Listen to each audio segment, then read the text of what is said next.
I had a 1950 Chevy Fastback that I paid $30 for. It had gunk under the valve covers that deep. Actually, Roddy Sharp, who's in this class, is not here. He and I were racing, and he pulled up on the canal bank, and I thought there was a bridge there, and there wasn't, and I went right in the canal with the car. Oh my gosh, I had a 51 Ford that I was so embarrassed to be driving. It was just an old car, but at the same time I was thrilled that I had a car to drive. So that was kind of fun. Cruising 9th and 10th was a common thing for us to do all the time, one of the special things we look forward to. And when I was in high school, I remodeled a 1932 Model A Ford with a rumble seat in the back. A couple of my buddies did the same thing. And we used to cruise 9th and 10th, and it was a great way to pick up girls. They loved that rumble seat. In the beginning, we went around the circle in town, but then later you drifted out into McHenry. But the downtown was the best because it was more intimate. You know, the people you could talk in the cars, or you would stop and park, and people would stand on the sidewalk and whatever. McHenry was a little tougher to do that, but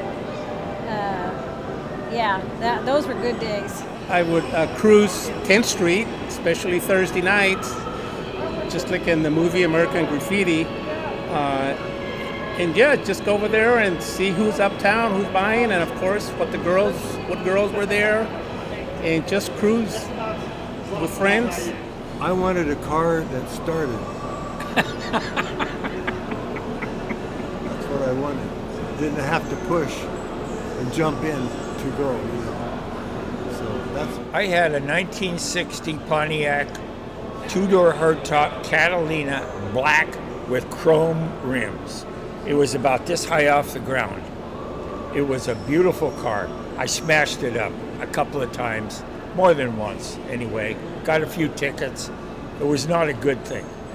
It was a beautiful car when I started, though. But I remember when my brother got his truck 2 years after I did driving, he'd do the 10th Street drag. He had glass pipes in his truck. He put water in them so that they made noise. Well, he got stopped a couple of times. We used to cruise 10th and 11th Street, kind of made a loop around. One of the big car guys in town was Gene Winfield. I used to go over to his shop and watch. He made cars for the movies. He was an artist. Everything he did was artwork in the cars. Yes, cruising was a thing. Before my senior year, I would catch a ride with my friends and go down to 10th Street at night. The retail stores would be open, so I could do a little bit of shopping and stand out and watch the cars, and we'd look for people that we knew that were in the cars or driving. It was always a fun night, and it's probably better cruising there than what they think is, you know, cruising on McHenry. That was nothing.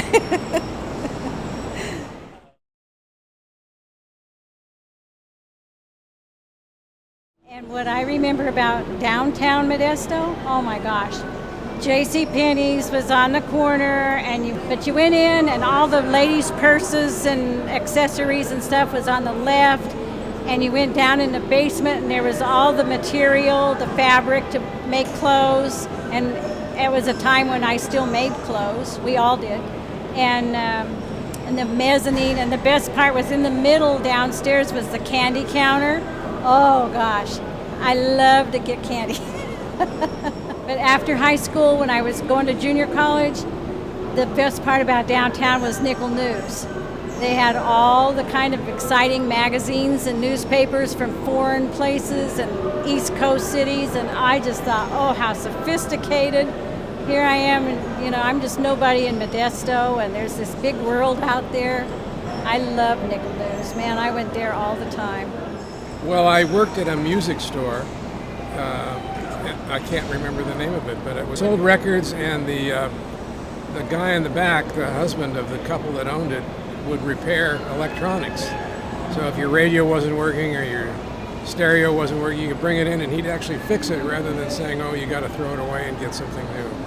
Oh, there was J.C. Penney's, there was Sears, Woolworths, Sprouts Rights. Those are the ones that come to mind right now.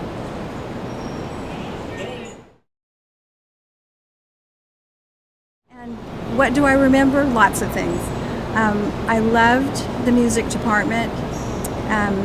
Ginger Covert was the newish music director, so I was in choir and then I was in ensembles, and she just took the music department to a new level. We did the King and I musical, and we performed some amazing Bach pieces, and it was fun being in a musical group. All the football games, the dances, basketball games, the assemblies, especially the ones before a game, we were able to go into the auditorium and prepare for that. The classes that I had and the different people I met, and just a lot of positive memories, you know. Grew up on a dairy out on Paradise Road, and went to Modesto High and met a lot of nice people, friends that I still see to this day. Yeah, we used to go to the Strand Theater once in a while. Of course, on the dairy we couldn't go a lot, but when we got to go, we'd go to the Strand Theater the afternoon on a Saturday, I think. And we built the raft out of stolen plywood and put it on some inner tubes. We probably lifted too. And got in the river and went down the river on the raft. It was the peak of flood season, and the first obstacle was a low bridge that swept, well, it didn't sweep anybody off, but it came close. And washed off of it our radio, our cooler with our refreshments, and we're swimming through the branches of trees that the water is running through, and somehow everybody makes it to the shore. we all made it sure nobody died. On McHenry, we used to go to Al's Drive-In, and there was Mel's Drive-In on 9th Street. There was Bartoni Jewelers on 10th Street, I think. Yeah. A number of places like that. The Strand or the Cavell or the State, I think those were the only three that were around then. But mostly we would go to the drive-in. I was in the band all 4 years. That was kind of my life. Just interesting town. When I left Modesto in my senior year to go away to college, there were only about 40,000 people in Modesto. Well, now you know how big it is. I get lost. If I get off of streets I know, I get lost. I'm here at the reunion because my wife graduated in '64. Her and I were boyfriend, girlfriend, just celebrated 60 years together. Actually 65 because we dated for 5 years before we got married.